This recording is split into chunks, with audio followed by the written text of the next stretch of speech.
Hey everybody, it's a mailbag. So, I think I know what this one is, and it's in a considerably larger box than I was expecting.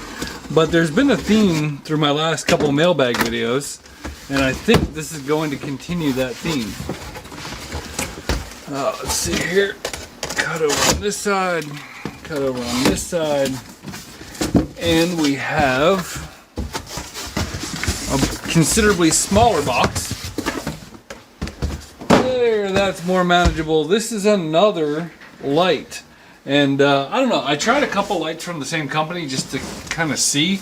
I bought these out of my own pocket, so we'll see if they stand up to my scrutiny. I feel like this one was about 70 bucks, so I have a couple different price point lights, and this one comes with, ooh, that's nice. This one comes with a stand and this travel case, and I believe this is a 14-inch light. And so we're gonna see, when all's said and done, what I like and what I don't like. We're gonna also get an idea of how much flicker these things show on the old electronics. So here we go, we have the light. I'm gonna cut some of this off.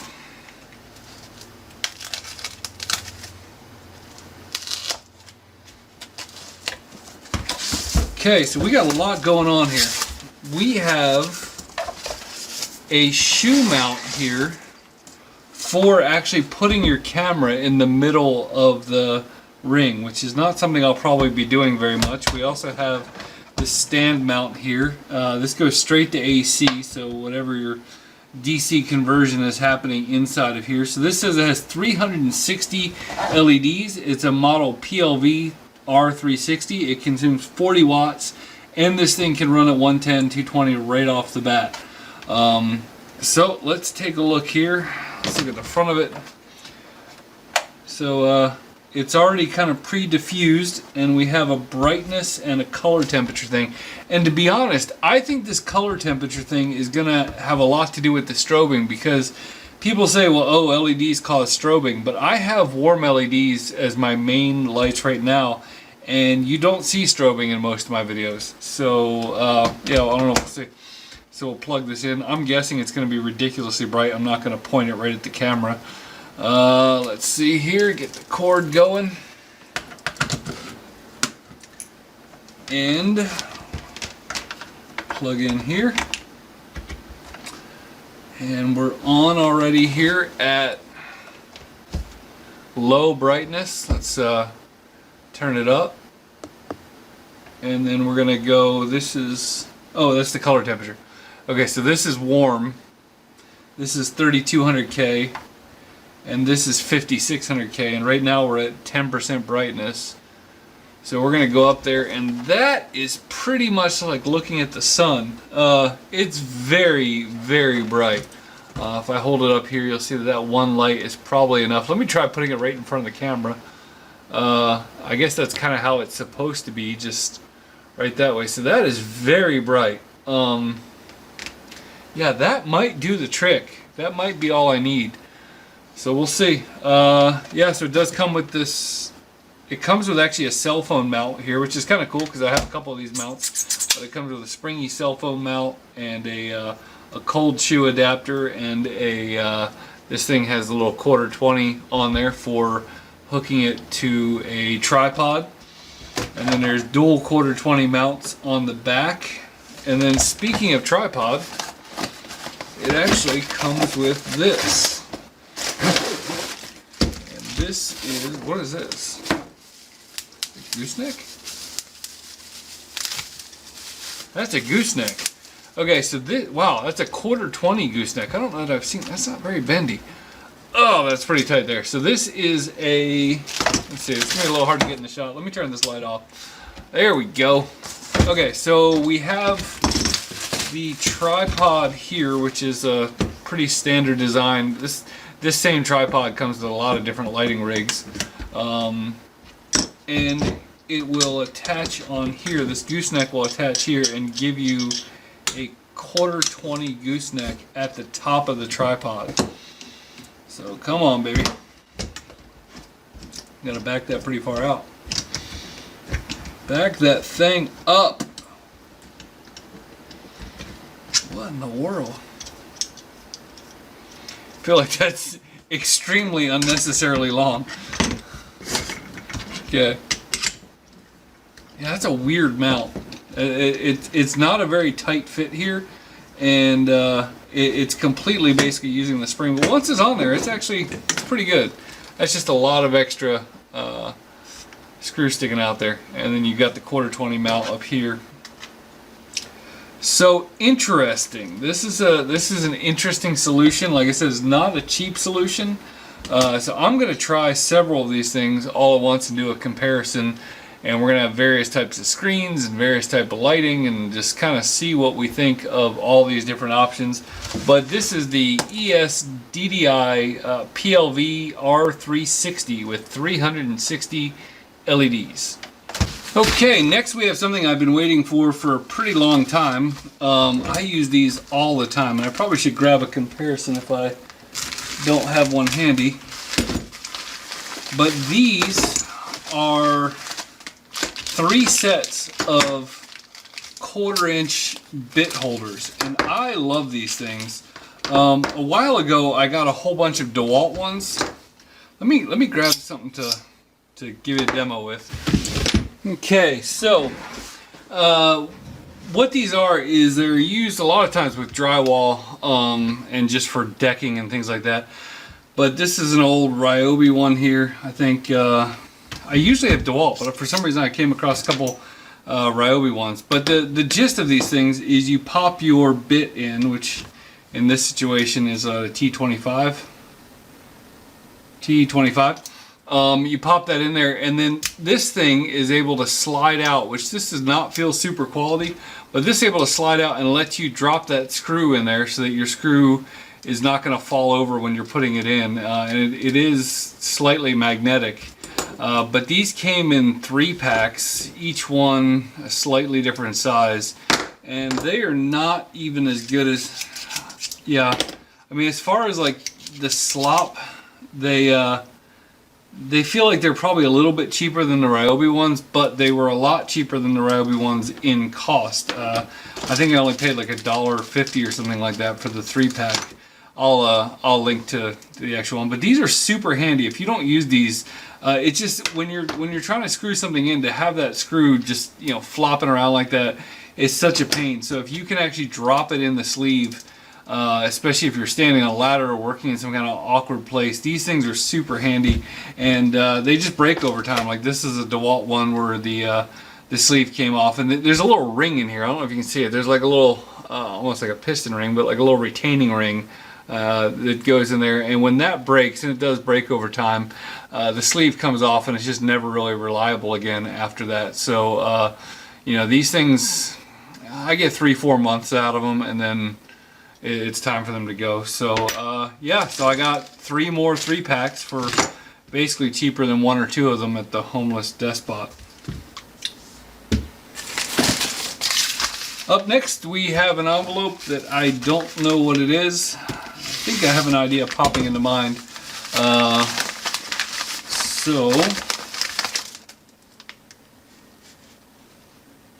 this is a HelloFresh. What in the world? Oh, they sent me a stupid HelloFresh gift card thing. Like, what the heck? Okay, so this is kind of a joke. I think the experience of Overstock.com sucks. I had to buy a suit for a wedding that I was in there. And in fact, I went ahead and bought it in 2 sizes just because you can't try it on. So I went ahead and bought it in 2 sizes, and they actually canceled one of the orders and didn't even really give me any kind of notification, just one showed up. But anyway, in order to get free shipping with Overstock, I signed up for this, for their club, which I promptly canceled as soon as I got the suit. But basically, I had earned enough points to buy $3 worth of stuff from Overstock, and while I still had free shipping with them, I decided to buy this micro USB OTG cable, which if you're not familiar with OTG, it stands for on the go, and would allow you to plug your phone or a thumb drive or something like that into your phone, or this could even be used for something like a Pi Zero. And so it's kind of nice. I just figured I had the points with Overstock, so I got this cable for free. And yeah, so my USB on the go cable. So again, I'll probably wind up using this with a Pi to give me a full-size USB port, but on an older phone you can hook a thumb drive or something like that up to it. Or even, you know what you can do? You can also hook something like, I have that dock by Pluggable. You can use this to hook the whole Pluggable dock up to the phone, which is kind of handy at times. Alright, another one. We have... okay. This is... That's just one thing there, okay? This is something that I have unboxed on the channel before. I have given a couple of these away, and this is another one here. But this is the M5 Stack Faces Kit. If you're not familiar with the M5 Stack, this is the M5 Stack right here. I need to make sure that's not screwed in. It's on there pretty tight. This little device here is the M5 Stack itself, and this is an ESP32 with a built-in color LCD screen. It probably has enough charge to come on, maybe not. But then in addition to that, there are these faces and bases, and so this base allows you to hook these other faces onto it. So this one gives you a QWERTY keyboard. This one gives you like a calculator type thing, and this one gives you a gamepad type thing, and then there is this charging dock here that uses little pogo pins. And so the idea is you can make your little device and you've got this magnetic dock on here to charge the thing. And I've used these for a few different projects. They're really nice for prototyping, and they're really nice for basically just getting something out the door quickly with a screen in a package that actually looks pretty decent to hand to a client or something like that. I've got a couple of plans for this one that I'm not going to talk about right now, but these things are pretty neat. I think this is like 60 or 70 bucks, so it's not cheap, but it is. These things are super fun to give away for prototyping and all that kind of stuff. So this is the ESP32 M5 Stack, and this is the Faces Kit. You can buy it just as this single device here with a battery. You can buy in a few different formats. There's a 7 Faces kit that comes with some other stuff like an RFID one, things like that. That's pretty sweet too, but I didn't get that one. So that is the ESP32 Faces kit, and this most likely is from the same company. This is something that nope.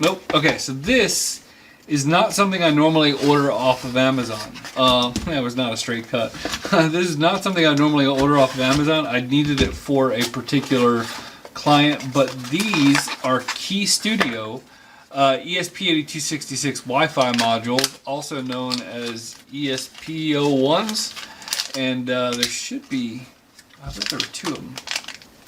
Yeah, there's 2 of them right next to each other. These, so I came at this Arduino thing at a weird time. Basically, when I started doing this, a lot of people are getting away from these little modules and going to things like the WeMOS D1 Mini, which is a full ESP8266 board. But these things are kind of unique in the fact that a lot of people were using them to put Wi-Fi onto things like Arduino Unos and using this sort of as a Wi-Fi module for the Arduino Uno. And what I want to do is I want to hook up Wi-Fi to a Mega, and that's a very interesting combination, because when you think about it, excuse me, the WeMOS D1 Mini or the ESP32 boards, they have your 10 to 15 I/O pins on them and stuff like that, and you know, they're faster, more memory and all that kind of stuff. But really, the Mega is kind of a beast of its own with its 50-some I/O pins and 5-volt logic, which is really handy for a lot of things that you're doing, or that I do. So basically, I want to make a Mega Wi-Fi for a very specific project. I need all the I/Os, and I don't want to deal with multiplexing and all that kind of stuff. So I'm going to see how useful these things are in 2020.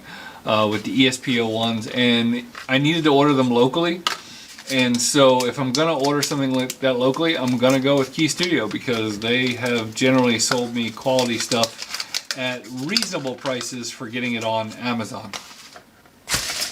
I've got one more here. Let's see what it is. I think this is another maker-ish thing.